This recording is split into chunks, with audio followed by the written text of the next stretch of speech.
Welcome to your Chips and Salsa show. This is Don Jorge El Alacran. Another Tuesday, fantastic Tuesday for our chippers. We have a very important guest today, the winner of the primary election for CD7, Daniel Butierez, and I'll turn it over to my co-host, Cheryl Rosado, to mention our sponsors and to start the show.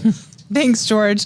I'm Cheryl Rosado, and I wanted to take a moment before we jump into congratulating Dan, because we're so excited for him, to thank our sponsors, Canaloo Air Conditioning and Plumbing, National Automotive Repair Mechanics, One Team, One Dream Foundation, and AZ Injection Perfection for body contouring and lash extensions. And we thank all of those companies for their support of our show to enable us to talk to our great guests like Daniel. So congratulations. We're so happy for you. We've been on the show a bunch of times, and we knew you could do it.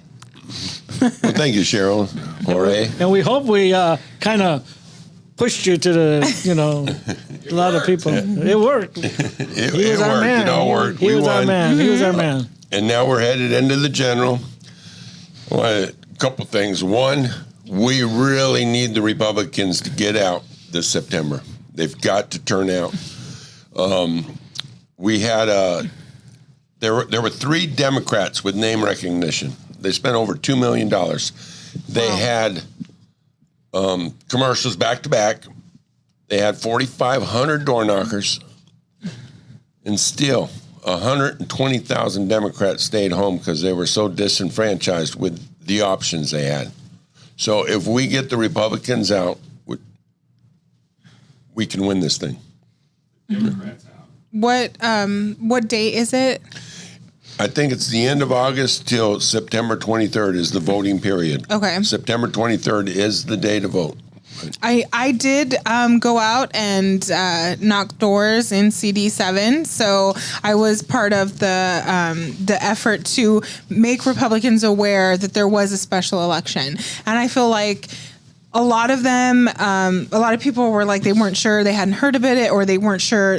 Many of them were like they didn't know where they would go vote. They didn't know because it was a special election. So there was a lot of questions that people had. So I was really glad that we went out there and knocked the doors. And I know that we were looking on our app, and we could see that people had called them from here, from MCRC. So I know that there were definitely people trying to get the word out for you. And of course we were doing it, while I do personally like you, it was, since I was working with the county, it was really just to tell people there was a special election. But now that you are you won the primary, so we are able to all, coalesce behind you. Yep. And we're able to all support you, and hopefully with everyone's power and everyone's might, we can make this happen to get you over the finish line, help President Trump. And that's a big win, because you ran against 2 other Republicans, and they were well-known Republicans, but you went over the top. He went over the top in numbers and in personality, and people want him. Daniel Butierez for CD7. It was a big win. It was an exciting win. We had a blast. We had the watch party. The media had been there all night. And the amazing thing is we had a Democrat there and a Green Party guy there. The media could not believe that we were going to have Cap the Cap himself there. He came, and we had Jimmy Rodriguez. He came. He's endorsed me. He got behind me. Jorge Rivas had his own little thing at his restaurant. But it was a lot of fun, and Gary Swing was the other gentleman's name. He's the Green Party candidate. But it was a great night, bringing everybody together, and we actually had a blast, and everybody had fun taking pictures. And Cap the Cap, and what's his name again? I always forget his name. I know him by Cap the Cap, though. Wow. Anyways, we took a picture. He held up a Democrats for Butierez sign. Nice. and we got a picture. He didn't win, but he didn't expect to win. He just kind of wanted to get out his thing, Cap the Cap. And he kept trying to say, well, Butierez is going to push this over. And I'm going, no. I said, first off, I'm a constitutionalist. And there's nothing constitutional about forcing people to give up their money to invest. It's got to be a person's choice to do that. Though I do like the idea about it. It does boost up the economy if people choose to spend their money back into the economy. But as a free country, they've got to have the choice to do that. Now, you incentivize it or something like that, that'd be a good thing, but you can't threaten people you're going to take their money if they don't send it out. So I did tell them I'd sit down and talk to them, but I wasn't all on board with telling people they got to do something with their money. It's their money. They earned it. They should be able to do whatever they want with it. Right. And I appreciate that, like we Republicans, they believe that an individual's, right to all your choices. So that's definitely something that we would back. But it is always nice, election night, you've done all the work, you've done everything that you can, and you gave it your all. And so now it's time to sort of, enjoy that moment at least. And so I'm glad that it was a good night for you. And I know you said the congratulations started early and they've probably not stopped coming. So that's nice, right? Yep. Oh, and I remember Patrick Harris. That's his name. Patrick That's Harris. the Democrat. He was a candidate with the Democratic Party. He came down and watched the watch party. So, and it was great to have us all there. So you're going to be hitting the districts again. You're going to be hitting all the areas. You have your campaign on full forward mode on, I guess, and you're going to be visiting a lot of places. Like right after this, he's going to another meeting or event, Yep. and they have him booked. I talked to his wife. They have him booked every day, almost different hotels, different cities. It's a constant movement because this doesn't stop. This continues until September the 23rd. And then, of course, the party, hopefully the victory party. And everybody is on board. Your campaign is starting to get pretty strong. I've heard a lot of good things about it. And you want to tell us anything about your campaign, what you guys are doing? Well, right now we're looking for all the volunteers we can get to be out door knocking. We just ordered up the phone banking. We're setting that up in the Pima County GOP, so there will be people coming in at whatever time all day long to do phone calls to get the message out through the phone. We're kind of counting on the older people that can't really get out and walk to go in and do the phone banking. Though I was out with an older lady last night. We were out door knocking. And I told her, I said, you know what, you just pull up, I'll jump out and I'll do the door knocking. She goes, okay. She was really surprised because she got in the van and she had talked to J.L. Wittenbreaker and Tara was there and she had talked to them. And then she saw in the back window that I was there and she was there to door knock for me because she wanted to help out. And oh my gosh, it's you. So she was going to go drive, and they said, who wants to go with her? And I said, well, I guess I'll go with her, seeing that she's door knocking for me. So I went over, got in her car, and you all know Daniel Fuentes. Mm-hmm. Well, Daniel Fuentes and I got in her car, and we said, you know what, you just stop Daniel Fuentes, and I'll go out. We'll hop out, and we were soaking wet by the end of this because it was raining. But we went and saw everybody, and it's really hard for me to door knock because I knock on a door, and I'm very well known. So when I knock, they're like, Mr. Butierez. I said, yeah. I said, so I wind up getting stuck there for 10 or 15 minutes so they can ask me all the questions and I got to answer. So, but it's a lot of fun. Mm-hmm. And the people really like it when I go out and then the people that are door knocking like it because I'm out there doing it with them. Mm-hmm. So, and I'm a people person, so I love people. So yes, I've definitely door knocked for candidates and never seen even a glance of them. So when you have someone who's out there working with you, you're working for them, you're volunteering for them, and when they're out there, doing the hard work too, whether it's jumping out of the car or it's hot or it's raining, it definitely makes an impact. And I know for me, it makes me a better volunteer for them in the future. Yep. And so I'm sure that the people who see you doing the work, that just sort of, they can double down on wanting to help you and support your campaign. And your opponent now, Adelia Grijalva. She's a socialist, isn't she? She's a communist. A communist. She's endorsed by Bernie Sanders, by AOC.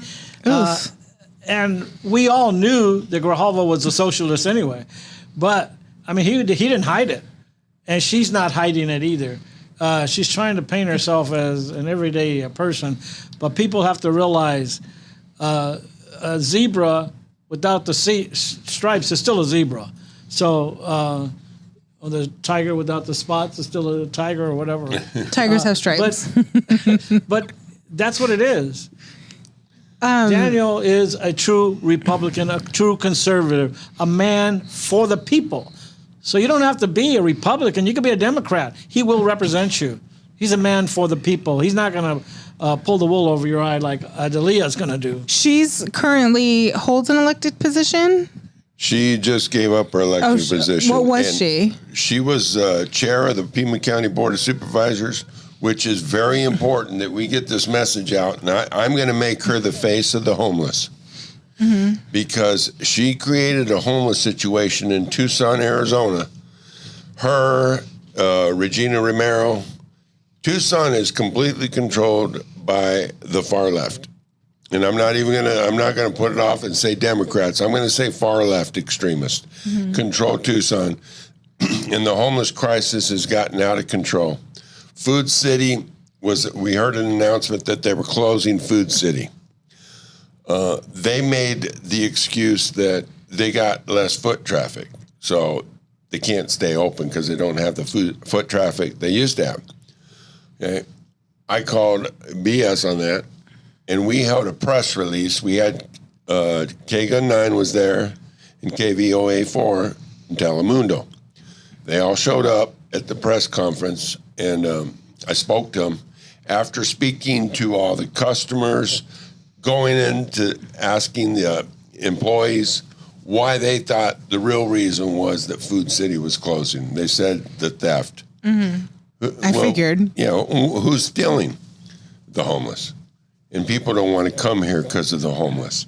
So the homeless is the reason Food City's closing. And they wanted to say it was because they're getting less foot traffic. So we did this press conference, and then Adelita did a statement, and she came out and she said it's because the Republicans are taking the food stamps from the children, and 70 children are going to go hungry because of the Republicans. Republicans have nothing to do with the homeless. She can't even acknowledge that her policies created this homeless crisis that she refuses to fix. Do we have somebody who's going to be running for that vacancy? Do they appoint somebody? Like, how does that work for where she just resigned? They appointed someone. Is there anyone halfway decent, or no? Someone just like her. And see, the thing is, terrible. Grijalva was there for like 20 some odd years. He appointed and he recommended people to hold offices like that, and they automatically won. I mean, there was no question about it. If he said, I want that person to be head of the city council, they were head. I want that person in what Adelia had. She had it. That was tokens for their support of him. Now he's passed away, but the people who have gotten elected to these positions are still trying to keep those positions. And that's why you see a lot of push for Adelia, because they know that it's going to be the same old, same old. With Daniel, you get a change, just like with Trump. Trump's cleaning house. Daniel, he may not clean house, but he will represent CD7 respectively for the people. Yeah, and you know Russ Clark, right? Russ Clark in Yuma. Well, he said something to me that was, awakening. He said, when I go to the debates, he goes, you need to let the people know, the Democrats, because it is a Democrat-controlled district. Mm-hmm. They would be better off electing a Republican than a Democrat, because if they elect a Democrat, the Democrat's going to go in there and do absolutely nothing.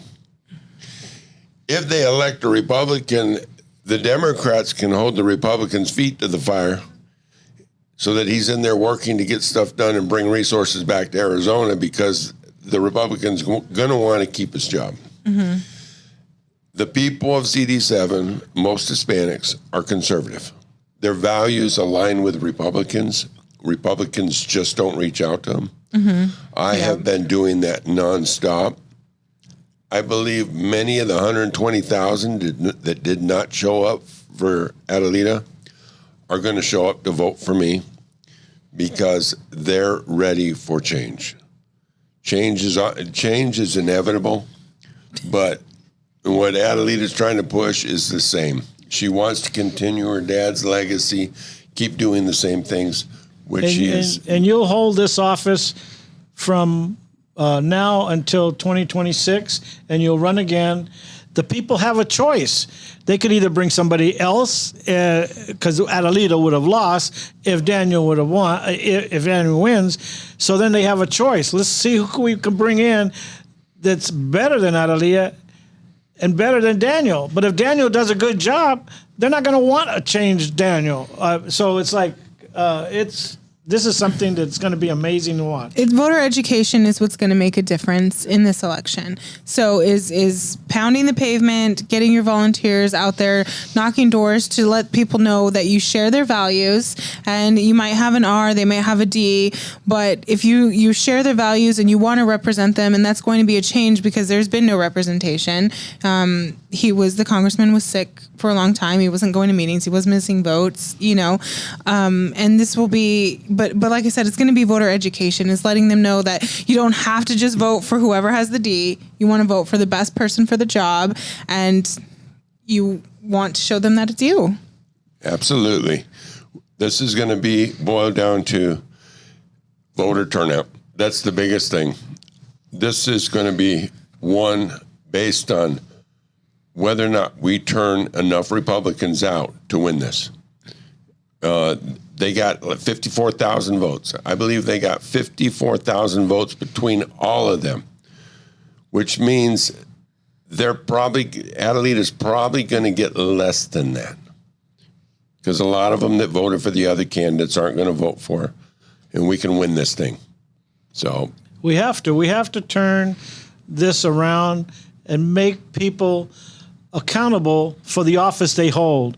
You can't just keep putting the same person in because he has a D, because he's a socialist and you like socialism. I know people don't like socialism, but that's what they got with Grijalva, and things have got to change. We have to, CD7 has got to have representation. There's a lot of things that happen in CD7, mineral exploration, the border, a lot of things. And Daniel is the person to do the job. Give him a chance. Can you tell us do you have an event where people can go to become trained to volunteer for you? How can they, if they haven't gotten involved yet, how can they do that? They can go to my webpage, butierezforcongress.org. Sign up to be a volunteer. We will reach out to you rather quickly, actually, and we will bring them in to train them to do phone banking or to go out and do door knocking. Daniel Fuentes is my field operative. Tara is going to be helping with the phone banking. Kathleen Wynn is going to be helping us with the phone banking. Everybody's getting on board to win this thing. Great, because that's what we want, and it's going to be one on people's doorstep. It's going to be one by knocking doors, by talking to people of either party, any party, and so we need a volunteer army out there to get your name out there even more and talk to people and show them what you're about. This is your one chance to do this. There's 98,000 registered Republicans in CD7. The Democrats had 54,000 turnout. I believe that turnout's even going to be less because people do not want Adelita Grijalva. So if we all turn out, or even at least 60% of us turn out, we win this thing. This is our chance. I'm telling you, this is our chance. We have to end this dynasty. Right. There hasn't been a chance, a crack in the dynasty for a long time. And so now this is the is the best chance, time. and we have to take it. We have to strike while the iron is hot, as they say, and work really hard in these. I mean, September 23rd is literally around the corner. Let's donate money to the campaign. Let's donate footwork to the campaign. Volunteer to knock on doors. Let's just all come out. Let's come out. Thank you for coming, and thank you for being on our show. Watch your kids around water. It's very dangerous, people out there, and be a responsible parent. Don't leave kids or pets alone in the car, locked cars. It's hot out there. I don't care if it's 99. It's hot. Daniel, thank you very much, and we're going to see you again because we're pushing this. We're pushing this all the way, and I know we have a good chance. And I'm not going to stop buddy. fighting. Thank you, buddy. Thanks, Dan.